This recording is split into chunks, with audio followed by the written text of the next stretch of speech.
መንግስት ከሚያደርግላቸው የአስቸኳይ ጊዜ እርዳታ ጎን ለጎን የመጠጥ ውሃ ችግራቸውን ሊፈታላቸው እንደሚገባ የድሬዳዋ ገጠር ቀበሌ ነዋሪዎች ጠየቁ። ችግሩን ለመፍታት እንቅስቃሴ መጀመሩን የድሬዳዋ የውሃና ማዕድን ኢነርጂ ጽህፈት ቤት አስታውቋል። አስተያየታቸውን ለኢትዮጵያ ዜና አገልግሎት የሰጡት የኩርቱ አዋሌና ብዬ አዋሌ አርሶ አደሮች እንደገለጹት የውሃ አማራጮችን በመጠቀም በመስኖ ፈጥነው የሚደርሱ አትክልቶችን ለማምረት እየተጉ ቢሆንም የውሃ እጥረት በሚፈልጉት መጠን ሊያሰራቸው አልቻለም። አርሶ አደር ሐሰን ሁሴን እርዳታ በተገቢው መንገድ እየተከፋፈለ ነው። የእንስሳት መኖና የውሃ አቅርቦት ችግር አለ። የተበላሹ የውሃ ፓምፖች ቢሰሩልን ችግሩ ይፈታልናል ብለዋል። አርሶ አደር መሐመድ አደም የተባሉት የኩርቱ ቀበሌ ነዋሪ በበኩላቸው በቦቴ የሚቀርበው ውሃ በቂ አይደለም፣ የሚደረገው ድጋፍ የድርቁን ተጋላጭነትና የቤተሰብ ብዛት ያማከለ ባለመሆኑ መስተካከል ይኖርበታል ይላሉ።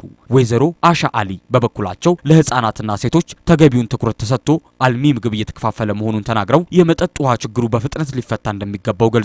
አርሶ አደር ሱፊያን ሱሌማን የተሰራጨላቸው ምርት ዘር ባገኙበት እርጥበት በመታገዝ ዘርተው ራስን ለመቻል እየሰሩ መሆኑን ገልጿል። የገጠር ነዋሪዎችን የንጹህ መጠጥ ውሃ ችግር ለመፍታት በጊዜያዊነት በሳምንት 3 ቀናት በቦቴ የተከፋፈለ መሆኑን የገለጹት ደግሞ የድሬዳዋ አስተዳደር የውሃና ማዕድን ኢነርጂ ጽህፈት ቤት ኃላፊ አቶ አብዲ ሙክታር ናቸው። የተበላሹ የውሃ መሳቢያ ሞተሮችና ፓምፖችን በአጭር ጊዜ በማሟላት የገጠር የውሃ ጉድጓዶች ወደ ስራ እንዲመለሱ ይደረጋልም ብለዋል። በሚቀጥሉት 5 ወራት 6 ጥልቅ የውሃ ጉድጓዶች ተገንብተው ለአገልግሎት እንዲበቁ የተቀናጀ ስራ እየተከናወነ መሆኑን ገልጿል። በ5 ሚሊዮን ብር በጀት የ5 ጥልቅ የውሃ ጉድጓዶች ቁፋሮ ተጀምሯል። የድርቅ ችግር ተጽዕኖ ለመቀነስ ለመስኖ ልማት ከፍተኛ ትኩረት ተሰጥቶ እየተሰራ መሆኑን ጠቁመዋል። በ27 ሚሊዮን ብር በጥናት ላይ የተመሰረተ የመስኖ ልማት ፕሮጀክት ለማካሄድ ዝግጅት መጠናቀቁንም ተናግሯል። ዘገባው የኢትዮጵያ ዜና አገልግሎት ነው።